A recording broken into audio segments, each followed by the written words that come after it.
வணக்கம். ஜெய்ஹிந்த். சமீப காலமா வெளிநாட்டு நாய்களை வச்சு வளர்க்குறவங்களால அவங்களுடைய அஜாக்கிரதையால பொது வெளியில நடமாடக்கூடிய குழந்தைகள் உயிர் ஆபத்தை சந்திக்கக்கூடிய அராஜகங்களை அடுத்தடுத்து செய்திகள்ல சமூக ஊடகங்கள்ல பார்த்துட்டு இருக்கோம். நேத்து சென்னை கொரட்டூர் பகுதியில் ஒரு 12 வயது சிறுவன் சாலையில போயிட்டு இருக்கும்போது வெளிநாட்டு நாய் வகைன்னு சொல்லக்கூடிய அந்த ராவ் வைட்லர் அப்படின்ற ஒரு குறிப்பிட்ட ரகத்தை ஒருத்தர் கூட்டிட்டு வந்ததாகவும் அந்த நாய் அந்த சிறுவனை கடுமையா கடிச்சு கொதறி உயிருக்கு ஆபத்தான சூழல்ல மருத்துவமனையில சிகிச்சையில இருக்கிறதா செய்திகளை பார்த்துட்டு இருக்கோம். ஒரு மாசம் முன்னாடி இதே மாதிரி சென்னையில பார்க்ல விளையாடிட்டு இருந்த குழந்தைங்களை இந்த மாதிரி அதே ரகம் வெளிநாட்டு நாய் கடிச்சு கொதர்னதையும் அதுக்கு உலக அதிசயமான ஒரு தண்டனையா அந்த நாயை வெளியூருக்கு கொண்டு போய் வளர்க்குறோம் அப்படிங்கிற மாதிரியான ஒரு ஒப்பந்தத்தோட மதுரைக்கு கூட்டிட்டு போயிட்டாங்க அந்த நாய்க்கு உரிமையாளர்கள் அப்படிங்கிற மாதிரியும் ஒரு சிறப்பான ஒரு மனு நீதியை நம்ம பார்த்திருந்தோம். அந்த நேரத்துல மதுரை பகுதியில சில பேர் அதுக்கு எதிர்ப்பு தெரிவிக்கிறாங்க அப்படிங்கிற மாதிரியும் பார்த்துட்டு இருந்தோம். அந்த நபர் மேல அந்த பல தடவை அந்த மாதிரியான அச்சுறுத்தலை அந்த குறிப்பிட்ட ஏரியால விளைவிச்சதையும் அது அங்க இருந்த பல பேர் அந்த நாய் உரிமையாளர்கிட்ட எடுத்து சொல்லி கண்டிச்ச போதும் எதுனா நடந்தா அதுக்கான நஷ்ட ஈடு செலவெல்லாம் நான் பாத்துக்கிறேங்கிற மாதிரி அவ்வளவு ஒரு பணத்திமிர்ல ஒரு அதிகார திமிர்ல அந்த நபர் பேசினதும் அந்த நேரத்துல சமூக ஊடகங்கள்ல வெளிவந்தது. அந்த நாய் கடிப்பட்டு அந்த குழந்தை உயிருக்கு ஆபத்தான சூழல்ல போயிருக்கும் போது அதுக்கு தனியார் மருத்துவமனையில சேர்த்து அந்த ட்ரீட்மெண்ட்கான ஒரு வசதி அவங்க வீட்டுல இல்ல, அதனால ஹாஸ்பிட்டலே இருக்க வைக்கலாம் அப்படிங்கிற அளவுக்கு பெரிய மனசோட நடந்துக்கிற ஒரு தமிழக அரசு மாநில அரசாங்கம் அந்த சம்பந்தப்பட்ட நபர் மேல கடுமையான சட்ட நடவடிக்கை எடுத்திருந்தா அந்த மாதிரி வெளிநாட்டு நாயை வச்சு வீட்டுல வளர்த்துட்டு இருக்கக்கூடிய உள்ளூர் மிருகங்கள் எல்லாத்துக்குமே கொஞ்சம் புத்தி வந்திருக்கும்.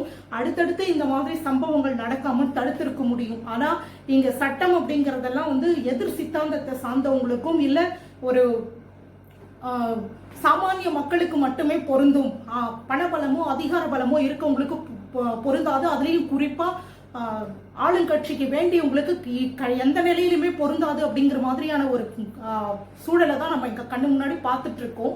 அது என்ன மாயமோ தெரியல.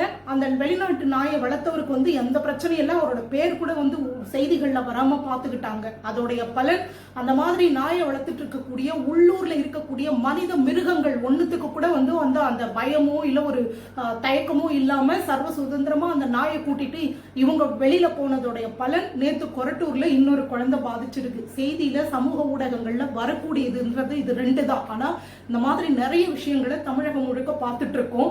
இது மேல எல்லாம் நடவடிக்கை எடுக்க வேண்டிய ஒரு மாநகராட்சி என்ன பண்ணிட்டு இருக்கு அப்படிங்கறத சாமானிய மக்களோட கேள்வி.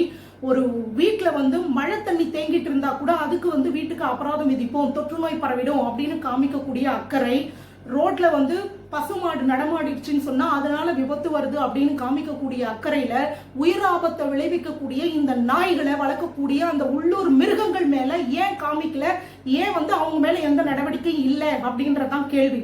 அப்போ மக்களுடைய உயிர், பொது வெளியில நடமாடும் கூடிய குழந்தைகளுடைய உயிர் உங்களுக்கு இவ்வளவு அலட்சியமா இருக்குதா?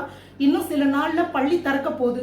எல்லா குழந்தைங்களும் தெருமுனைக்கு போயிட்டு ஆட்டோ பிடிச்சு போவாங்க, ஸ்கூல் பஸ் பிடிச்சு போவாங்க. எப்படினாலும் இறங்கி கொஞ்சம் தூரம் நடந்துதான் வர மாதிரி இருக்கும், இல்ல 2 வீலர்ல கூட்டிட்டு போற மாதிரி இருக்கும். எப்படி எல்லாரும் நாய் ஓட்டுறதுக்கு கையில குச்சி வச்சுட்டு சுத்திட்டு இருக்க முடியுமா? இல்ல எல்லா குழந்தைங்களுக்குமே பாதுகாப்பு வளையம் அப்படின்ற மாதிரி ஏதாவது போட்டு அனுப்பிட்டு இருக்க முடியுமா? 2 பேரும் வேலைக்கு போற இதுல குழந்தைங்களை அதுங்களே கிளம்பி ஸ்கூலுக்கு போற மாதிரியான சூழல் கூட இங்க இருந்துட்டு இருக்கு. அப்படிப்பட்ட குழந்தைங்களுக்கு என்ன பாதுகாப்பு இருக்குங்க?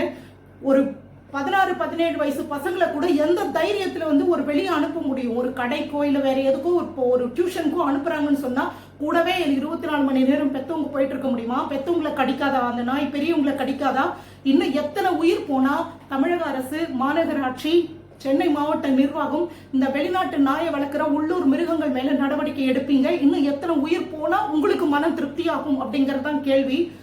தீபாவளி கார்த்திகை தீபத்துக்கும் பட்டாசு வெடிச்சுட்டா சூழல் கெட்டு போது, பறவைகளுக்கு பயமா இருக்குன்னு பேசின எந்த நாயும் இந்த வெளிநாட்டு நாயை வளர்த்துட்டு இருக்கக்கூடிய உள்ளூர் ஜென்மங்களை, மிருகங்களை பத்தி இப்போ வரைக்கும் பேசல.